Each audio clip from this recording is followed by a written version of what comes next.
Welcome to the Week 8 IDP Blitz. We've got John Norton here joining me, and let's start out with a trade. Denver inside linebackers, kind of like spinal tap drummers right now. What do we do with Kenny Young in IDP leagues, John?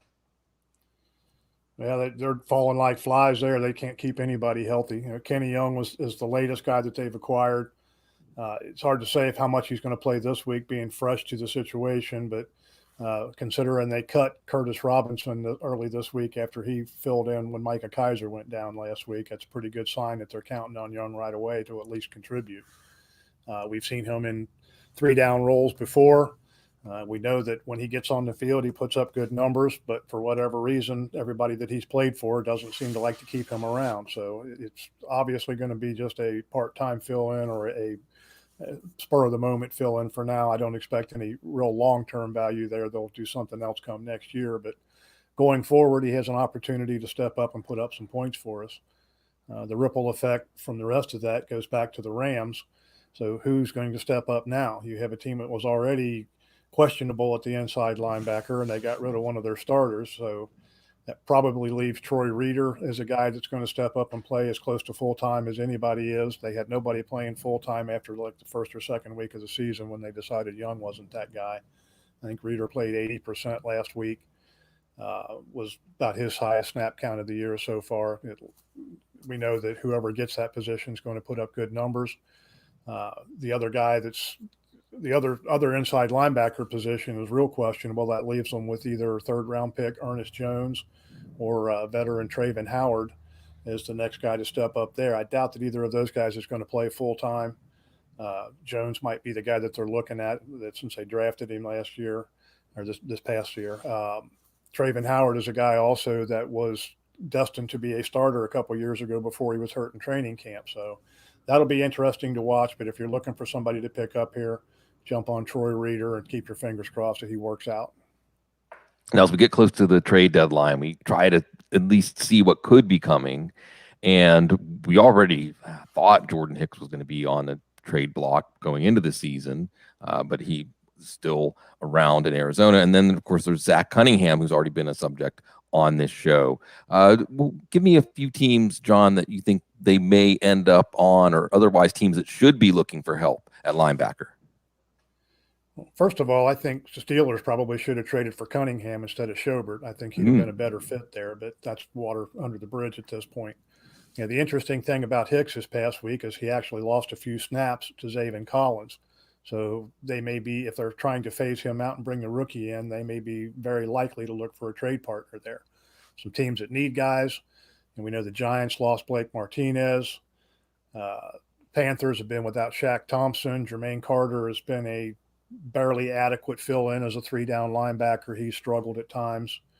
The Browns are without Owusu Koramara, who's on IR. Not sure how long it's going to be before he gets back. The Lions are starting Alec Anzalone and Jalen Reeves-Maben right now, which they're adequate linebackers, but neither one of those guys is really an NFL starter, at least definitely not a three-down starter. Jaguars are without Miles Jack. Not sure how long he's going to be out. We did get a little bit of an update from the Chargers on Kenny Murray.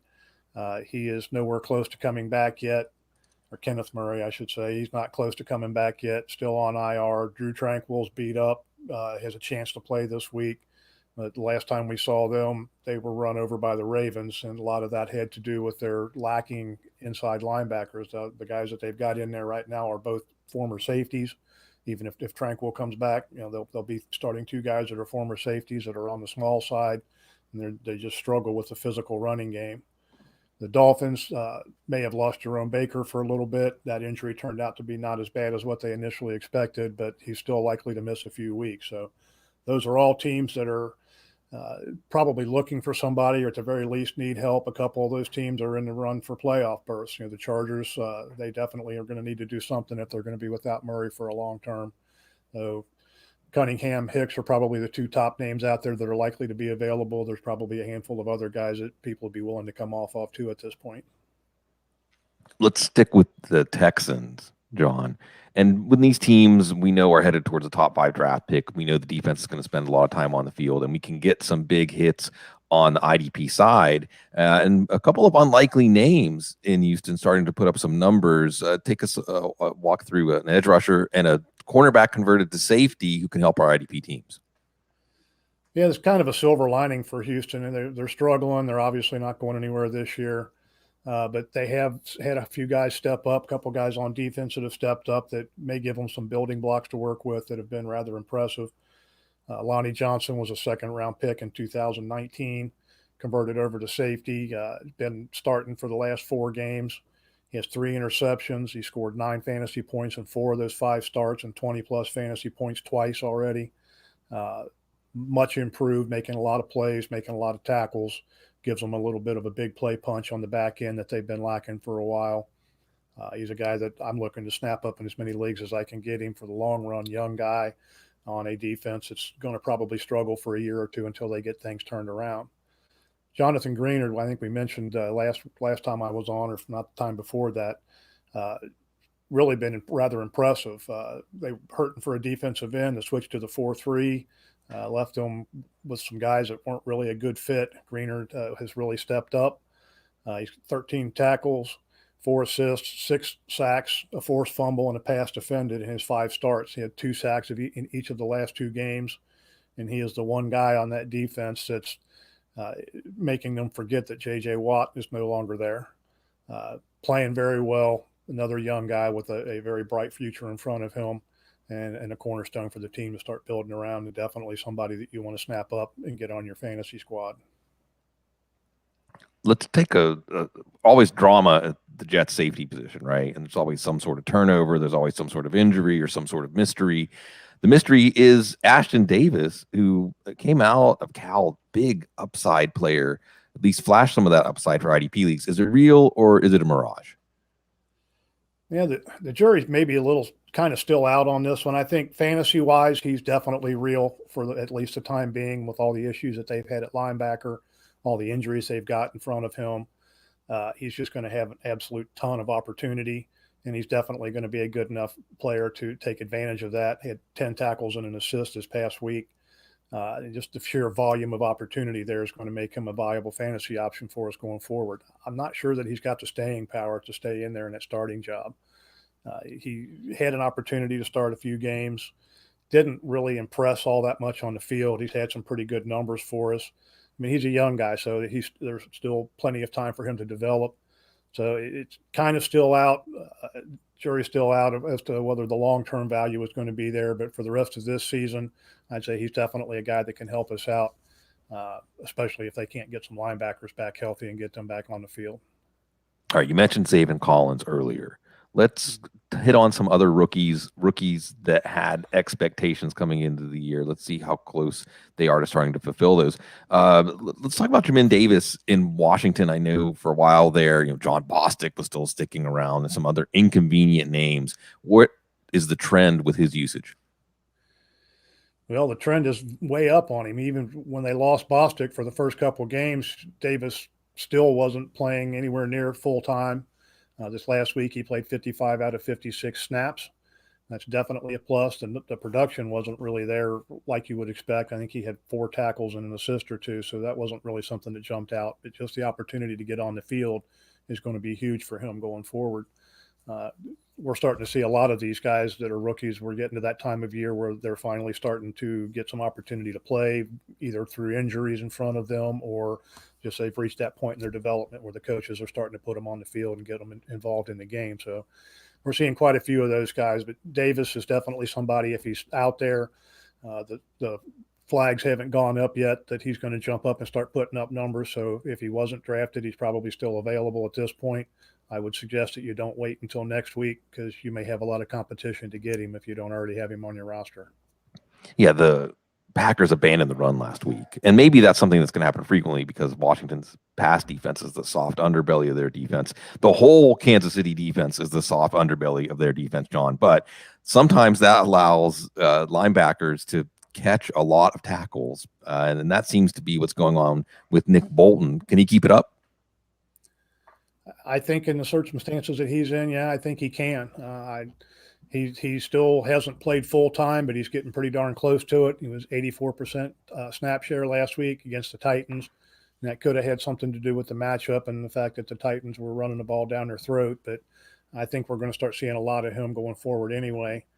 9 tackles, 6 assists in this game. He's consistently put up good tackle totals for us over the last several weeks, even though he's been around the 70-80% snap share. If this guy gets on an opportunity to stay on the field in some sub packages and stuff, I think he could jump up even more in the tackle columns and might start giving us a few big plays along the way as well. Right now, that defense is struggling. They've got injuries at linebacker that have kind of shortened the competition a little bit. We're starting to see Willie Gay step up a little bit more. This past week was the first time I think they had 3 linebackers on the field for like 60-some% of the snaps. And that was almost certainly because of the matchup they had and the game script with Tennessee and so forth. But I'm pretty confident that Bolton's a guy that we can count on going forward. We're just the way the evolution of the game has gone is you're not going to have 3 or 4 full-time 100% snap count linebackers in your lineup every week. You're going to have to turn to some of these guys that are getting 70 and 80% and are still able to produce with that opportunity. Can we just have a little Trevon Diggs, speaking of rookies, appreciation moment?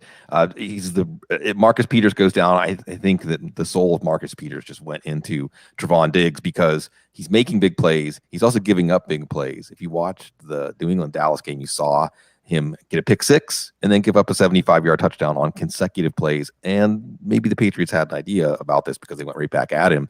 But it's almost unprecedented what he's doing at IDP leagues. What do you see going forward as he faces up with a pretty good wide receiver duo in Minnesota?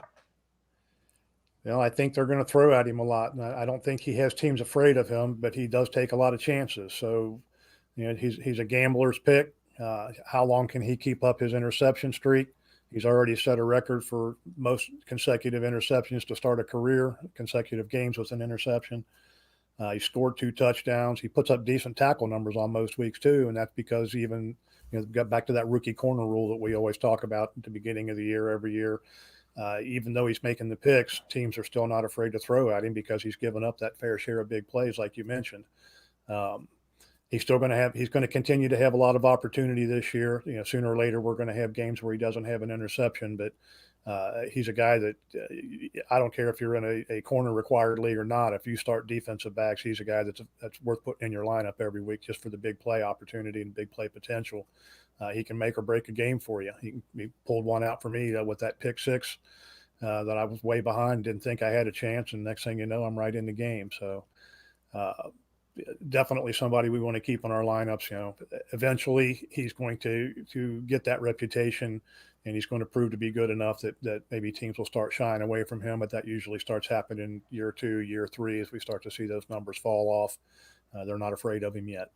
Yeah, they shouldn't be. And maybe you should be afraid of facing him in IDP. All right, for our last feature here on the IDP Blitz with John Norton, thanks everybody for joining us. Again, you can get all the great IDP coverage with your Football Guy subscription, including John's projections every week. And also remember to check out Matt Schauf, SCHAUFDS, Draft Sharks. It's the DS as he joins us every other week here on IDP Blitz. Okay, let's just do a kind of a lightning round here, John. And the idea here is I'm going to give you a player who's injured, and you tell me who we might be moving up on our IDP cheat sheets based on this. Jabril Peppers goes down with a couple of injuries. Who are we looking for here with the Giants? I think the biggest beneficiary of this is going to be Xavier McKinney. He's already been playing 100% of the snaps, but they've been using him more as a deep safety. He hasn't been up in the box a whole lot. Julian Love will wind up taking over for Peppers in those 3 safety sets. I mean, Love is a little more of a deep safety, free safety type. So I think that may give McKinney some more up towards the box looks and some more opportunity to make plays in the running game. Okay, Monty Hooker goes down with a groin injury in the Tennessee secondary. Who are we looking for there? Dane Cruikshank has started 4 games so far this year in place of Hooker. He has 21 tackles, 5 assists, a forced fumble in those 4 starts. He had 7 tackles and assists this last week. Hooker's putting up good numbers when he's in there. In his 2 games that he's played, he's 12-3 with a forced fumble. Cruikshank has been pretty solid. He's not going to put up the flashy numbers. He's not going to make a lot of big plays, but he's going to give you double-digit fantasy points, 10, 12 points just about every week going forward. Jerome Baker, you mentioned going down with a knee injury. Is there anybody to pick up from the Dolphins linebacker core? The Dolphins are kind of like the Patriots South in a lot of ways, in that they come up with a different scheme, a different approach every week, so you never really know who's going to be featured. Landon Roberts stepped in for Baker this last week. If anybody is going to be the guy that winds up soaking up the majority of that opportunity, I think that's the guy that's going to get it. I'm a little less excited about him than some of the other guys that might be out on the waiver wire, but depending on how deep your league is and so forth, he looks like the next man up. If you need to give somebody a shot, that might be somewhere to go. If you had week 7 in the Christian Kirksey injury pool, you win. How can you win IDP leagues? Who's going to be the beneficiary here? I had Christian Kirksey a long time before week 7, so I already. Right. Yeah, Kirksey's down with a broken thumb.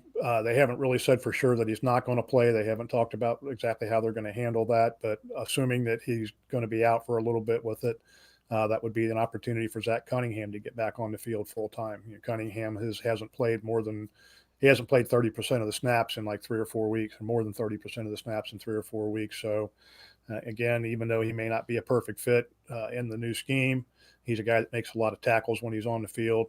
I really don't see that they have anybody that they could put in there ahead of him. So if Kirksey's out, look for Zach Cunningham to step back up in the tackle column.